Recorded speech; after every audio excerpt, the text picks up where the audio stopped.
Indianapolis, Jeff. Here we go. Where Philip Rivers will be on the practice squad, on the practice field today for the first time in nearly 5 years. The 44-year-old is joining the Colts on their practice squad amid an injury crisis that has left them with 3 sidelined quarterbacks. If he starts a game, he'd be the 5th quarterback in NFL history to do so at 44 or older. It's not exactly accurate to say he hasn't been on a practice field because he's been coaching high school football. Yeah.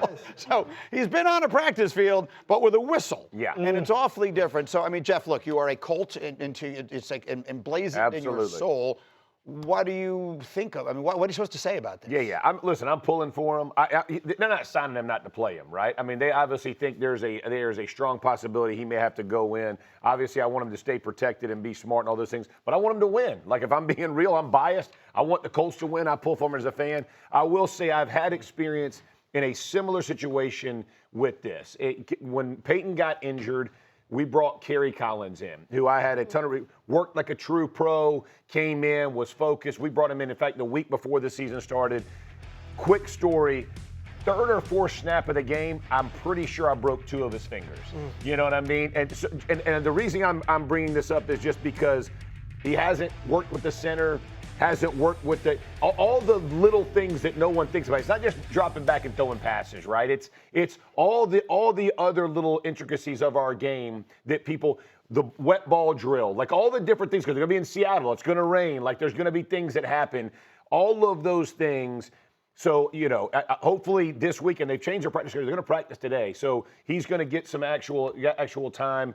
Hopefully they'll figure that out in a hurry. I feel this is a team that a month ago was like the story of the year in the NFL. And now, I don't mean this to be cheeky, they're signing Philip Rivers to come back and try and save their season in desperation. It's really, it's horrible to see what has happened to this team. Yeah, it sure is. And I know like a lot of the question becomes, well, do we have a quarterback depth problem in the NFL? Well, I think we've always had that. Right. There's never enough guys to go around at this position. And heck, a lot of teams would say, look, as one of 32, that their starting quarterback isn't good enough to be a starting quarterback in the NFL. So this is kind of like what you resort to. I just hope it doesn't end badly. Yeah, me too. That's what I don't want. Don't get him hurt. It's been 5 years since he has had time on task. Get him hurt. As Jeff just said. Get seriously hurt. No, exactly. Yeah, but I mean, there's only so much you can do. But Jeff, think about what you just.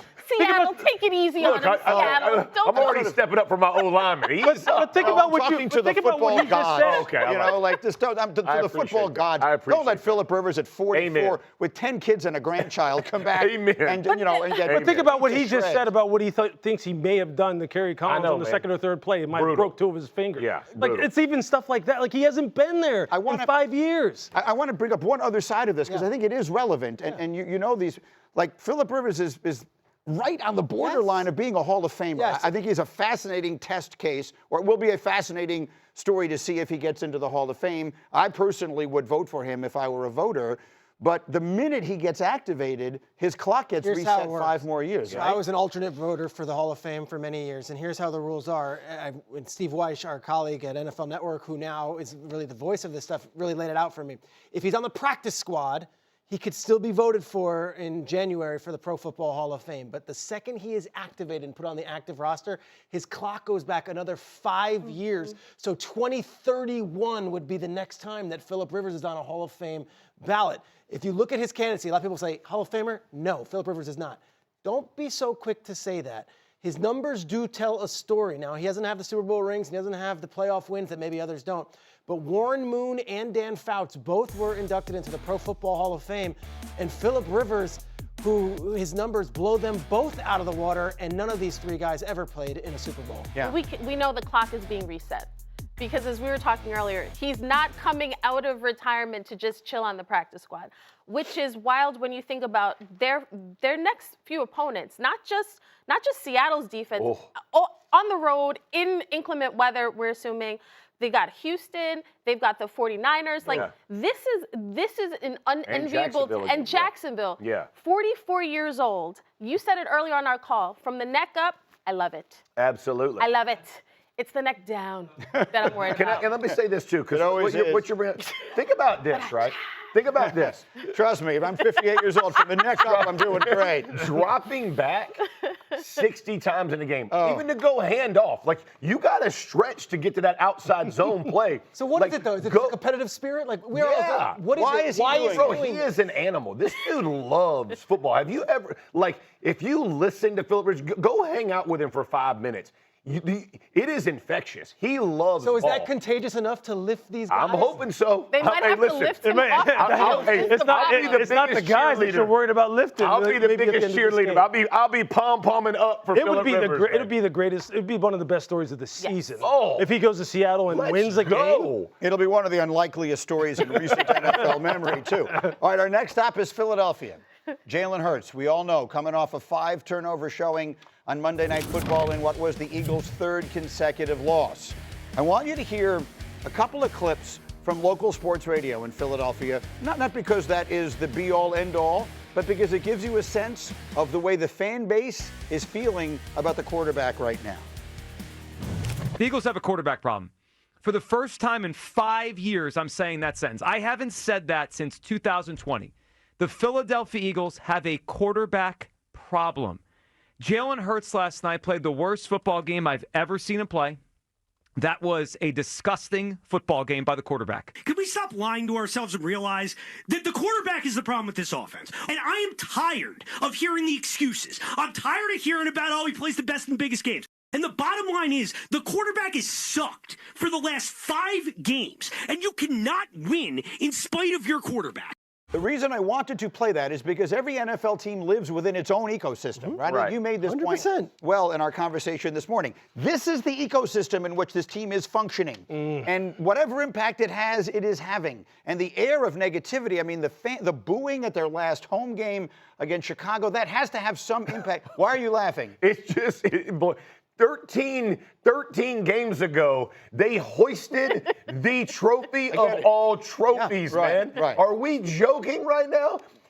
I'll raise both hands. Jalen Hurts, they don't want him, come to Indy. We'll take you right now. Shane Steichen and Jalen Hurts, we'll go win a lot of games. Jalen Hurts is not the reason why you're not winning. He is part of the issue of a much bigger issue. The dude hasn't had the same offensive coordinator one time in the NFL. They are going, they're redoing it again. Their offensive line has been banged up. Lane Johnson hasn't been there. They're 15-27 without him, irrespective of Jalen Hurts. They have so many more issues. Juergens has been banged up. Dickerson, Saquon hasn't played great. AJ, in this game alone, the guy who sends the cryptic tweets, had a drop on play 1, probably a touchdown. A drop in the end zone, a definite touchdown. A tip, alligator arms, that's a pick to him. That's 3 different plays, y'all. So now you're already changing your ratio. Then they had a holding call on another touchdown that's called back and a missed field goal. But it's all your quarterback, Greeny. The problem is you can't have nice things if you listen to that nonsense. Because the minute you listen to fans, you become a fan. And they got to turn it off and focus on how they win. It's extremely well said. That is an passionate case. Amen. Well made. What do you say, Lewis? Because you're living there. Lewis lives in the area, so you're hearing it. You're living it a little bit. Look. If I were to ask you, how do they solve this? Like the Eagles, they're going to win the division almost overwhelmingly likely so. They're going to go into the playoffs. Yeah. They will have a chance to defend their Super Bowl title. If I said to you right now, fix their offense for me, how would you do it? Okay, well, so look, it's a 3-pronged issue to me. It's personnel, scheme strategies, tactics, and then execution, right? So personnel. You can't change the personnel exactly. right now. Right. Look, the trade deadline is passed. The draft doesn't happen in the middle of the season, so you can't really add a bunch of people. Schemes, strategies, tactics. Well, the scheme can be adjusted. Thank you. The identity can be adjusted. How? What should they do? Jalen under center. Yep. Really emphasizing the run game, emphasizing play action pass game, emphasizing quarterback run game, emphasizing move the pocket game. Yes. Okay? Changing up the route designs on the outside, not being so static, not this whole flat curl spot, basic day one install, West Coast offense stuff. And then execution. Hey, catch the ball. Catch the ball when it's thrown to you. Jalen, put the ball on the guy. You know what I'm saying? Hold on to the football. Protect the football. These are all things. Those are the controllable things. Yeah. And those are things that I think can be improved. Absolutely. And I think they will be improved. I think this team will still win the division. Can I say this to his point? Go watch Chicago, man. Go watch go watch what Ben Johnson just did against the Packers. He didn't leave Caleb Williams sitting spot back, throwing. He moves him around. He does different things. Yeah. Look at Detroit, the way Detroit played Dallas on defense. There are times when you make adjustments and changes because what you do doesn't match up great. They didn't match up great against the Chargers because the Chargers want to play zone and just sit and drive on balls. So staying in freaking gun and ask him to go throw it 40 times like you're asking for. Now, he didn't play good. I'll say this, to Jalen's credit, Yeah. in the post-game presser, and I watched it this morning, everything was Agreed. he put it on himself. So Agreed. he's not deflecting to any No. of that to Adrian. Did throw 4 interceptions, Yes. fumbled once, he had 2 turnovers in the same play, For which sure. is obviously a goofy thing. The truth of the matter is this, that environment, which you mentioned, and Lewis, you live in it, you know it, it is a different environment than maybe the Indianapolis sports sure. environment or one of the Arizona sports environment. And we have seen time and time again, whether Andy Reid gets fired by a team or Doug Carson Peterson. Wentz 2 Yeah. years after, or Doug Peterson 2 years after winning a Super Bowl is shown the door. Yeah. There is a different level of expectation from That's those true. fans. It's how do you rise above? Before the season, we did the top 10 quarterbacks list, and we thought that Jalen Hurts, as a collective, maybe was disrespected a little bit, not being put in that top 5, top 6. I don't know if Jalen Hurts is playing as a top 10 quarterback. I don't know if Jalen Hurts is playing as a top 15 quarterback right now. And that's the truth of the matter. How do you rise above that and block out all that noise? Kmart. I mean, well, you get a positivity bunny That would No. in the Didn't locker work. room. Then I it got it. didn't work. I just look at this team, and I think last year I'm picturing A.J. Brown. The seminal image is A.J. Brown reading on the sidelines, and winning the Super Bowl felt like relief. It wasn't joy. It was sort of like, okay, we did it. This year, if they don't fix it, it's the A.J. Brown tweets, and it's the bunny. It is this team, Nick Sirianni, all these things are happening on his watch. What are you doing to fix it? He's always said, this is my offense. No matter how many coordinators I have, this is my offense. Yeah. The offense is not working. Forget execution for a little bit. There are things that can be done, and each week we talk about it, and they're not done. No doubt. Look, and I think when you're talking about his quarterback rating and whether or not he's playing well, look, I'll tell you this, if you put Tom Brady in the zone read scheme, Right. in the triple option, what do you think his man. stats are going to look like? Yeah. Right. You know what I'm saying? So so why don't you start to adjust this offense Right. relative to what Jalen does better and really what he executes at a high level instead of sitting him back in this static gun? We are back on Get Up. Our next feature is called Lions and Packers and Bears. Oh my. Lewis, we start with Detroit. Are the Lions going to make the playoffs? Yes or no? Yes, I think they will. Look, I mean, it's not an easy sleep for them at the Rams versus the Steelers. They go to Minnie, then they finish with Chicago. I think obviously that game against Chicago is going to be huge, Week 18.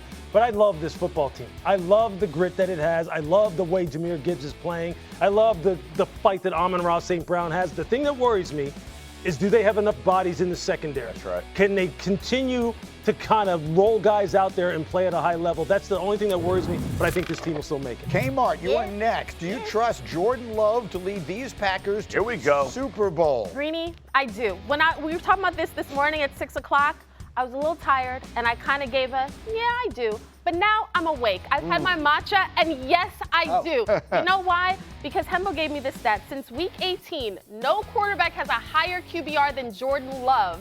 I think this kid, even though he makes mistakes that make you scratch your head a little bit, he's got all the tools. He's limited those. And then let's talk about Gates. He's limited them. one more quarterback in that division. Jeffrey, Caleb Williams has had a completion percentage under 60% for 6 straight weeks. How would you describe your level of concern about that? Slightly concerned. Listen, this is a work in progress with Ben Johnson. I love what Caleb Williams and Ben Johnson have done to this point, like the growth, the maturation, development, all those things. There are some passes where it's in the intermediate area or even short that he's not as accurate as I would like to see. However, I think with more time with Ben Johnson, that will absolve itself. This guy is on the right trajectory, and as a team, the Bears are as well. I'm glad to hear you say that. Lewis, I've been waiting all week to get you here, so take you behind the scenes a little bit. Lewis and I do the draft together every year with Booger and Mel, and I love talking about quarterbacks. We've analyzed so many quarterbacks over the years.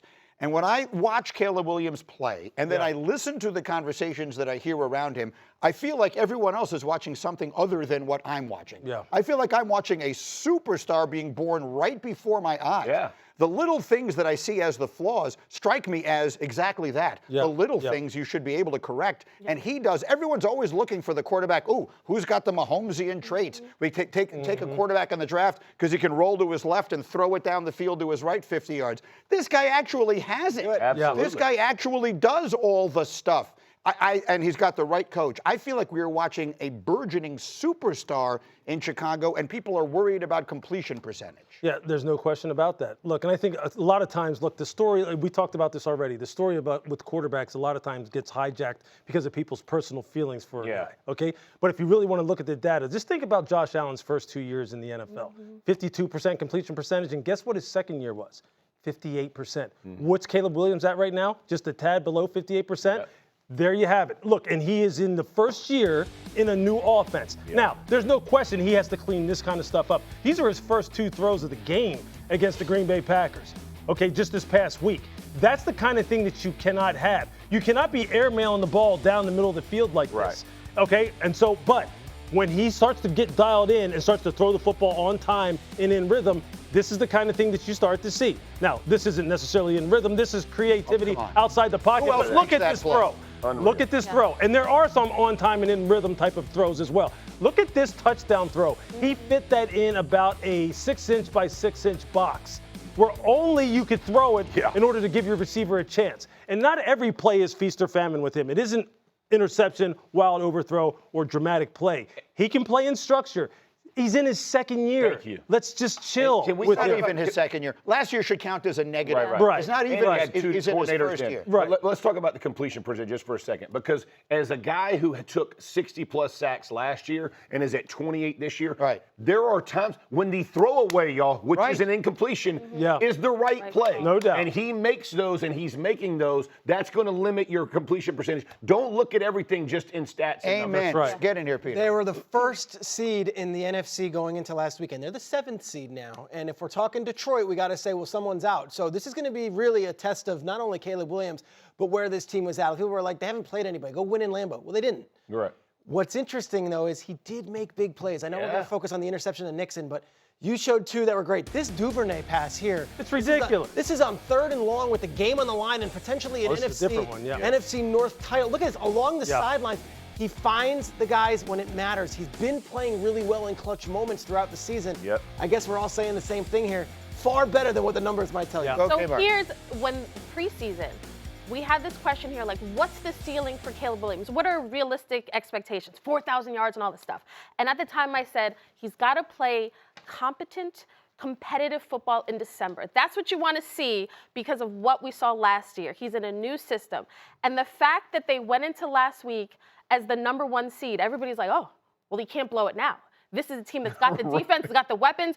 Caleb Williams can't be the reason that they don't get in the playoffs, win the division, go on a run. And it's almost like, whoa, everybody calm down for a second. This kid, this is what you wanted to see. Him running a new offense with Ben Johnson, building him from the ground up again. And now people are criticizing that it doesn't look exactly perfect when he is in year 1 of this. And that Packers game is as explosive as Ben Johnson's run game has been. The Packers did a really good job. They got him to 10 yards below. There was no explosive runs, right? They did a really good job. Caleb Williams took them to the last play of the game to win or tie. They could have gone for 2. However, would have gone for 2. But as a team, if you're the Chicago Bears and all the Chicago fans, if you'd have said, first week of December, this is what we're going to do. We're going to go play in Green Bay and take it to the last play, and we're a touch off. Everybody's signing up for it. Don't back out now. Sliding scale that is used when you're talking about the evaluation of quarterbacks, and a lot of it has to do with people's personal feelings about a certain player. And look, Caleb came into the league as someone who had a lot of fanfare around him. Was he going to be the guy who was the NIL kid who had everything done his way out at USC? Was he going to be able to buy into new coaching? Well, remember, year 1 is basically a throwaway year for him. He wasn't being coached the way he needed to, and we talked about that extensively. It's a disaster. He's starting over right now. He's at just under 58% completion percentage, and they're in the hunt for the division. I think you take that all day long. We have got to chill with this quarterback evaluation discussion.